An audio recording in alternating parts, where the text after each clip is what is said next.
Guys, what's going on? Management Unspoken Reviews back again with another video. And guys, the devil has returned. That's right, guys. We have our first review for our first episode of Daredevil Born Again, episode 1, Heaven's Half Hour. All right, guys. So my thoughts prior to seeing this episode, I was really excited about this series. I was really glad, just like many are, to see that Daredevil is now coming back and he's more fully integrated in the MCU. Ever since we got him in Spider-Man No Way Home and got Wilson Fisk and Hawkeye, it has been always awesome seeing Vincent D'Onofrio and Charlie Cox reprising those roles and playing more roles in the MCU, having them have more connection with different characters. And it's been great. Everyone's been wondering, are these characters the same as we left in Netflix? And we know that there has been a lot of back and forth with Feige and Marvel, with Netflix deciding if they want to bring back those events and make those canon events that happen with all of the Defenders shows across Netflix.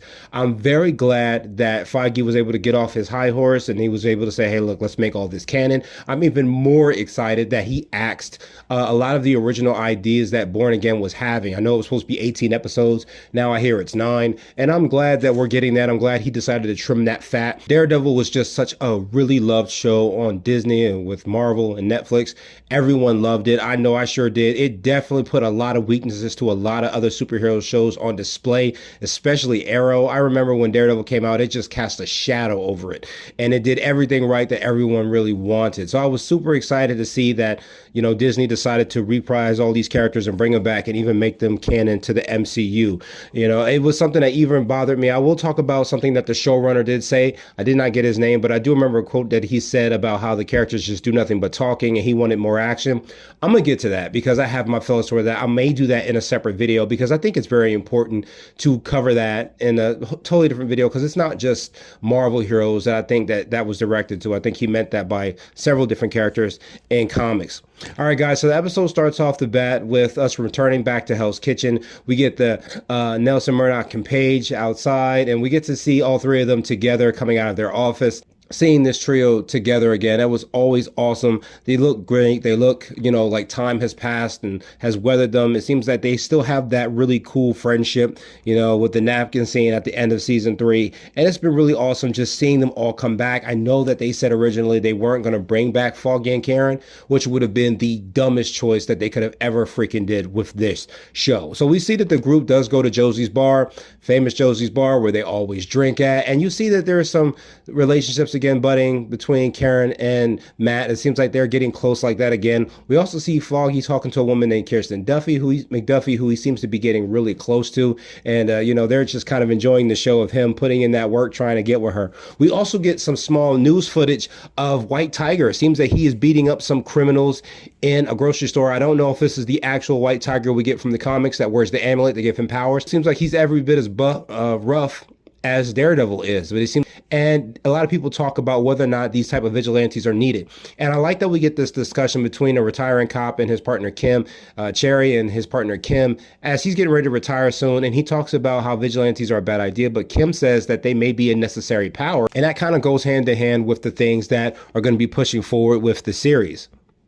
So as the others are enjoying their time, Foggy does get a call from someone named Benny, who he's put in witness protection at his apartment. And Benny says that someone is outside his house. And as we get a chance to cut back to that scene, we see the Bullseye gloves, and it is actually Bullseye. He breaks into the apartment and he even stops the light because, as we know, Poindexter does have, I think, OCD. So he can't just be letting things go. So when the light is blinking, he actually has to stop it and turn the light bulb to stop the blinking. And he actually kills the fly with a paperclip. I was like, oh shit. I was like, we're going there right now. It turns out that, when Matt finds out, he immediately tries to get suited and booted and go figure out who's after Benny, as Foggy never told him that he had Benny in witness protection. And Foggy even says, I just didn't want to give you a reason. And it shows that he still has that hesitation of wanting Matt to be the vigilante again. Maybe Daredevil has still been active this entire time. And, Foggy still feels the way he feels about it, but Matt is somewhat upset. And we find out that he is not actually after Benny, but he is actually after Foggy. We hear the gunshot and it goes right through my man Foggy. And I gotta tell you, man, My air got choked up in my lungs. I could not believe it. I was like, yo, I know this dude is not about to bite it right now. And it was such an emotional fight scene. He comes out of this smoke grenade that he lays down, and he's getting ready to actually take out Karen. Of course, Matt shows up at the right kind of time, and we get a really nice one-shot fight scene, which everybody in Daredevil who's a fan loves it. They're just going brutally at each other. Every single time Matt got distance away from Bullseye, I was like, shit, yo, close that distance, hurry up. It's too late, man. Already threw something. He was stabbing people, throwing knives at people. I mean, he's killing people left and right. You see how bad Poindexter has gone down. We haven't seen him since the end of season 3 when he had that surgery done on his back. It seems to maybe have enhanced his abilities. I'm not exactly certain. We still haven't figured out how he got out, who did this to him, why he's like this. But I'm pretty sure we'll find out in future episodes. I can't wait because he's the man's still alive. We get a pretty amazing fight scene, and I love that as this fight scene is going on, you kind of cut back to Matt hearing Karen crying out for Foggy and Foggy's fading heartbeat, and it's such a distracting thing for Matt, but every single time he gets distracted, Bullseye gets the one up on him, and it was just such a tension creator, and it just kept building. And I mean, it was a great fight scene, man. Awesome choreography. I'm glad. It felt a little weird watching them as they kind of put more special effects into it. Usually we know there are special effects in the Daredevil series, but when I watched the original series, there isn't that much special effects in it. Somebody let me know if that bothered anybody. It did kind of throw me off a little bit, but it didn't kill me. I just didn't prefer it. It's just my ability, my feeling towards it. You know what I mean? But I really did love the fight scene, and unfortunately Foggy does succumb to his wound and he does end up dying, man. I could not believe it. I could not believe they brought him back to kill him. I know they have killed him before in the comics and other things have happened. We'll get back to that maybe at a different time. We'll see if the show does it. But it was such a sad thing as Karen is crying out for him when he dies and Matt just cries out for him. It really lets you know that Charlie Cox is that boy, man. The dude is a damn good actor. He really sold me on that moment, the pain, the anguish. And I love how he's crying out and he's like, why? And as he's crying out, Bullseye is just laughing. And I'm like, yo, and without any kind of hesitation, no words, no comebacks, he just throws him off the roof. I was like, that's exactly, I think, how anybody would respond when their friend just dies. All their emotion just cuts off and they just think, you know what, I'm just going to do what I have to do. It was really wild to see that, man. Seeing Matt portray that code, not only his code as a hero, but also his Catholic code. We also see that he is also caught by, the original Cherry, who was also a detective. And it seems that now his identity has been found out by somebody else. And guys, that was the beginning of the episode. And they did a great job of bringing back that brutality and bringing back the emotional connection with the characters. Another thing I did like about this season, this scene leading up to it, we found out quite a few many things. Also that we found out that the cops have 30% of their force that is quitting. They don't believe that their rules are doing anything in the city. Their laws are making any bit of a difference. And, it also just shows that the city has been drowning for quite a while. And I'm glad to know that Bullseye is not dead. I'm glad that they didn't kill him off. That would have been a real big waste of his character. I feel like he now has a lot more that he's going to do. I do remember seeing the trailer. Seems that he does play more of a part in the series. I can't wait to see what has driven him to come back after Foggy and Karen and Matt. I do know why, because of season 3, but it just kind of makes you wonder what put him on the path to never let it go, and are they going to do something more with him, and who's going to spring him out? So we do cut to 1 year later. It seems that, Matt now has been more of an attorney these days. He has quit doing what he's doing as a vigilante, and he has a pretty upscale apartment. It seems that he's been doing financially a lot better since he's leaned a lot more into being an attorney. He also now works with Kirsten McDuffie, as McDuffie, who knew Foggy, I guess they decided to go into business together as attorneys. And now with Nelson, Murdock, and Page at its end, he has to move on to something else and use his ability elsewhere. And we also get the great Kingpin back, man. Wilson Fisk has now returned, and we see that he is now he has recovered fully from the events of the Echo series. We do remember he did have to have like a cybernetic eye placed in after Echo shot him. So it seems like he's now returned to New York City, and he is now running for mayor, man. We also meet up with Vanessa Fisk, and she seems to have taken more of an interest in the criminal enterprise that Wilson was running, but now she's now the leader of it. But they still respect Wilson. It seems like when he pops into a meeting of the 5 families in, New York, they all immediately walk away. You know, it just everybody is just intimidated by him. Nobody really wants to mess with him, which I definitely understand. But it seems that he now has 2,500 signatures or 25,000 signatures. Let me know if I think it's 25,000. Yeah, he has 25,000 signatures to now run for mayor. And now he's stoked about moving forward with that, which I was shocked. I was kind of like, who in their right mind would elect this dude as mayor? But it's also interesting that Vanessa says that she was by his side the entire time that he was healing and recovering. Which I find even more interesting is how he got out of jail after the events of season 3. You know, I think that's really weird. It's probably going to explain that somewhere along with the series. We also see that Poindexter is now on trial, guys. That's right. After the 11 counts of murder that he did commit that night 1 year ago, it seems that Matt puts out a testimony about losing Foggy and how it has affected him and Karen. And, you know, we see there's a lot of tension and sadness between both Karen and Matt. And it seems that courts do feel compelled to actually give him life without possibility of parole. So we do get a moment between both Karen and Matt. They're talking about the events of what happened with the courtroom thing. And it seems the two of them have not talked in quite a long time.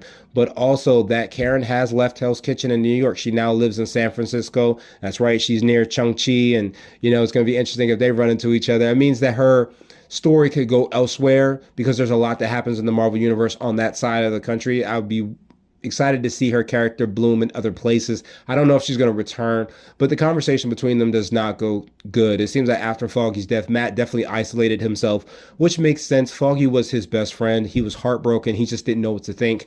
Not only that, I think what really hurts him the most is that he was not by his side when Foggy died. You know, there were a lot of times where Foggy would say, you know, come out with me. I miss hanging out with you. You know, I barely ever see you. And at his last moments when Foggy was dying, the only person that was there with him was Karen. And Matt was out there getting his vengeance, but he was not able to be there next to his friend. And I think that that's what really also kills him. Not just the fact that he betrayed his code and, you know, kills Bullseye, or tried to kill Bullseye. You know what I mean? It's very interesting seeing that Matt is in that position where he just feels like he betrayed and lost everything from a single night. So he decided to just try to be a lawyer to salvage something.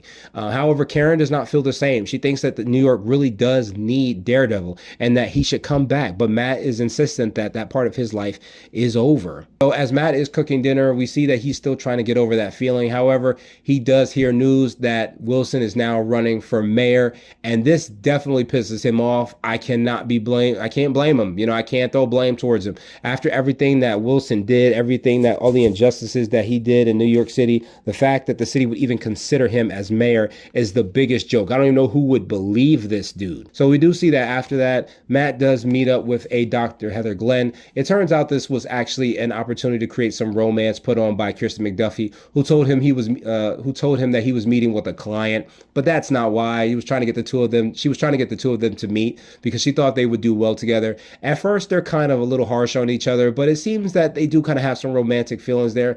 And you know what's weird is usually I don't like romance in superhero shows, but I started to really find myself smiling when I saw Matt smiling. And it kind of felt like he definitely deserved to win, especially after everything he lost. So I was legitimately happy for his character. I was like, man, I'm glad he finally has someone he's getting close. So we also meet up after this, of course, that Matt is mad at Kirsten for setting him up. But we see that Matt also had Sherry actually investigate for him to find out more about Fisk if he's on the up and up. And I like how Matt is dealing with this idea of whether or not he should dig deeper and figure out what's going on with Fisk. And Sherry asked him, do you want me to keep looking? He's like, no.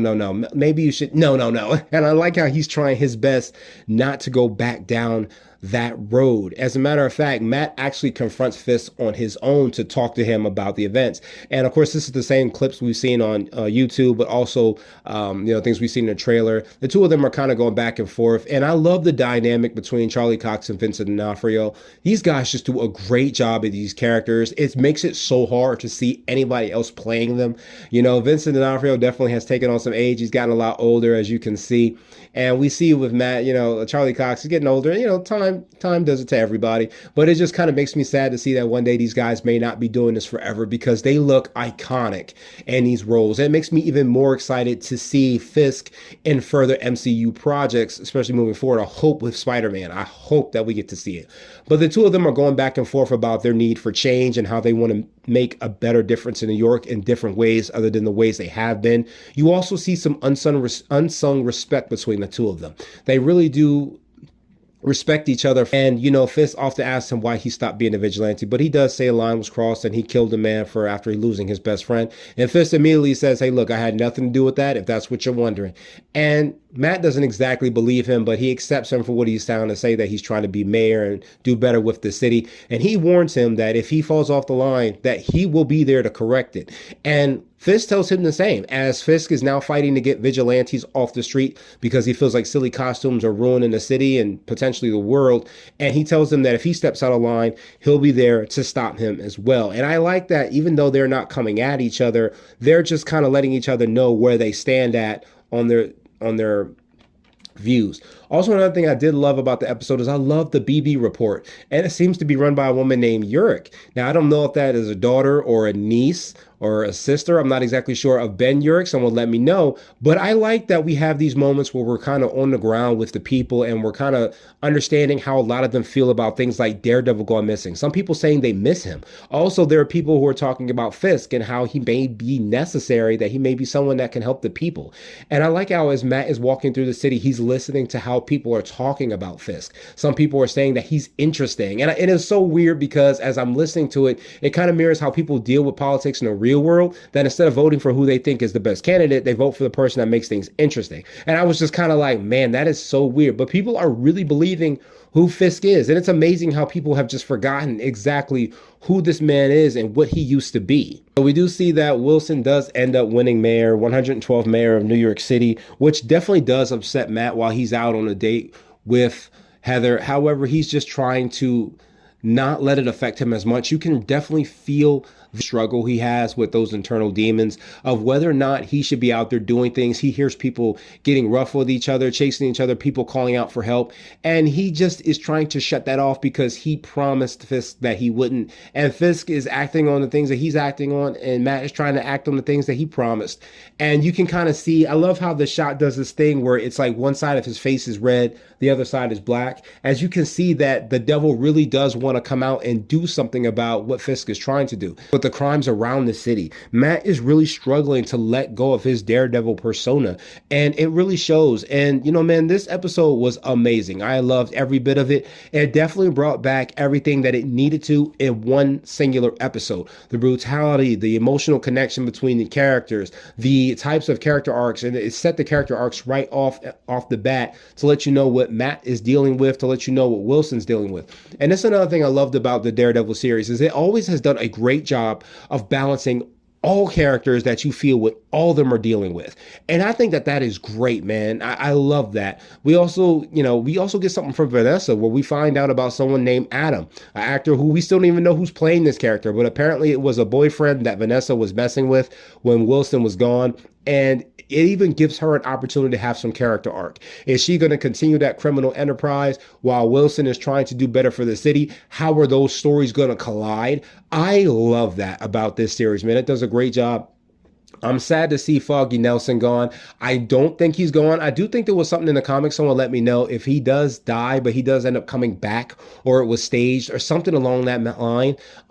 It makes me wonder if they're going to do that. Someone let me know. I think that is what happens. I'm not exactly sure. This is definitely going to be a series that I'm going to be watching and reviewing. I know you guys haven't seen that very consistently after the events of the Penguin show, but I just wasn't as invested in shows like Friendly Neighborhood Spider-Man. I'm still watching it, and I'm probably going to make a bulk review of that series. I'm just not in a rush for it as much as I was in a rush for this. I'm sorry. It's just how I felt about it. But I hope you guys enjoyed the review. Let me know what your thoughts were from episode 1. Let me know what your favorite parts were. Let me know what you think they're going to do with Bullseye. Let me know what you think that Vanessa is going to do. And I will catch you guys in the next one. Later.